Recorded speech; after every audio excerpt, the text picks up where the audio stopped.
کیا ذوالکفل کا ذکر قرآن اور حدیث میں کہیں اور بھی آتا ہے نا جی، سورہ صاد میں بھی آیا نا، ایک جگہ ہی آ گیا بہت ہے۔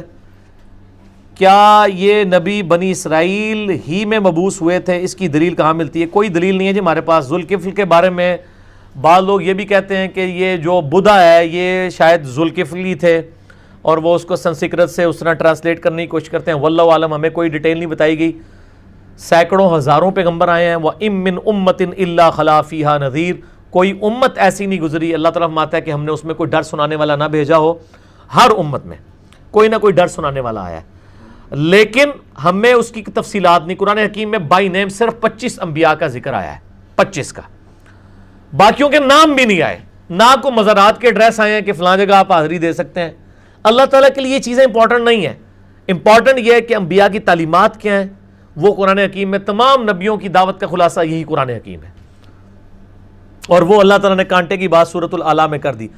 بل تؤثرون الحیات الدنیا، بلکہ تم دنیا کی زندگی کو ترجیح دیتے ہو، والآخرۃ خیر وابقیٰ، جبکہ آخرت بہتر بھی ہے اور ہمیشہ رہنے والی بھی۔ ان ھذا لفی الصحف الاولیٰ، یہی ایک بات تھی کانٹے کی جو تمام آسمانی صحیفوں میں تھی اس سے پہلے جو قرآن کے نازل ہوئے۔ صحف ابراہیم و موسیٰ، چاہے وہ ابراہیم علیہ السلام کے صحیفے ہوں یا موسیٰ علیہ السلام کے صحیفے، ایک ہی بات تھی کانٹے کی کہ اصل زندگی آخرت کی زندگی ہے، اور دنیا کی زندگی ہمیشہ کی زندگی نہیں ہے۔ آخرت کی زندگی ہمیشہ کی ہے، دنیا کی ختم ہو جانے والی ہے۔ ہاں جی، اور سوال کیا ہے؟ دوسرا سوال یہ کہ جو ہے پچھلے جو میرا پڑوسی ہے اس نے جوتی نہیں پہنی ہوئی تھی، میں نے اس کو کہا ماشاء اللہ جناب جوتی بڑی مبارک ہوئے، وہاں گیا تھا دعوت ہماری جوتی کی مبارک نہیں رہی تھا، اچھا، جوتی کی مبارک نہیں ہوتی، تو اس میں کیا حقیقت ہے؟ کوئی حقیقت نہیں ہے جی، کسی بھی نیک چیز جو اچھی چیز جو آپ کے استعمال میں ہے۔ دیکھیں نا، ابو داؤد میں حدیث ہے، نبی صلی اللہ علیہ وآلہ وسلم جب نیا کپڑا پہنتے تھے، نیا لباس پہنتے تھے، تو باقاعدہ دعا مانگا کرتے تھے، الحمدللہ الذی کسانی ھذا الثوب ورزقنی من غیر حول منی ولا قوہ۔ کھانے کے بارے میں بھی دعا آتی ہے، اور اس طرح کی نئی چیزوں کے بارے میں۔ تو لباس عربی میں صرف کپڑے نہیں ہیں، جوتی بھی لباس کا حصہ ہے، پگڑی بھی لباس کا حصہ ہے۔ وہ یہ کہتا ہے جوتی پاؤں ہی پائے تھی اس طرح نہیں، پاؤں میں، کیونکہ پاؤں اتار کے پھر پھینک دیں، نہیں تو پاؤں بھی تو ہے نا۔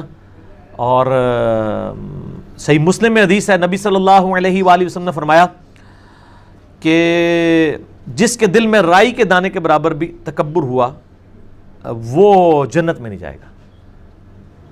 تو ایک صحابی نے پوچھا، یا رسول اللہ صلی اللہ علیہ وسلم، بعض کا انسان کی خواہش ہوتی ہے کہ اس کے کپڑے اور جوتیاں اچھی ہوں، کیا یہ بھی تکبر ہے؟ تو آپ صلی اللہ علیہ وآلہ وسلم نے فرمایا نہیں، یہ تکبر نہیں ہے، اللہ بھی خوبصورت ہے اور خوبصورتی کو پسند فرماتا ہے۔ تکبر یہ ہے کہ تم حق بات سے اناد کرو، یعنی حق بات کو قبول نہ کرو جبکہ دل گواہی دے دے کہ یہ بات سچی ہے، اور دوسروں کو حقیر سمجھو۔ جب آپ دوسروں کو حقیر سمجھیں گے تو یہ تکبر کی علامت ہے، ٹھیک ہے نا جی؟